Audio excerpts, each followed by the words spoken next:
আজকে প্রায় 15 দিন ধরে অনেক আলোচনা, অনেক কিছু কথাবার্তা আমরা শুনছিলাম।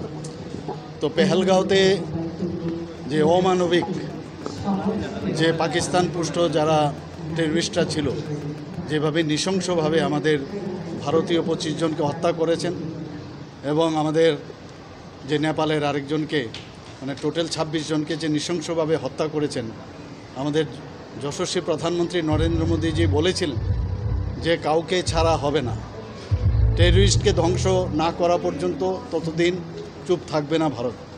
এবং অনেক কথা হচ্ছিল নানাভাবে, কিন্তু আজকে আপনারা দেখতে পেলাম কি গতকাল 1টার পরে যেভাবে আক্রমণ করা হয়েছে এবং কোনো সিভিলিয়ানের এখন পর্যন্ত যা খবর আছে কোনো সিভিলিয়ান কিন্তু মানে তাদের কিন্তু ক্যাজুয়ালিটির খবর নেই।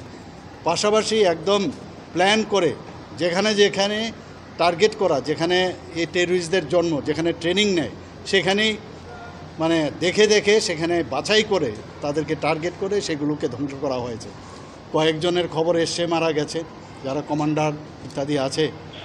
তো প্রধানমন্ত্রীজি যেটা বলেন সেটাই করেন। আমরা মাননীয় প্রধানমন্ত্রীজির সাথে আমরা আছি এবং সারা ত্রিপুরার বাসীর পক্ষ থেকে আমি মাননীয় প্রধানমন্ত্রীজিকে এবং আমি যারা আমাদের আর্মি, নেভি এবং এয়ারফোর্স সবাইকে আমরা বলবো যে আপনাদের সাথে আমরা সবাই আছি।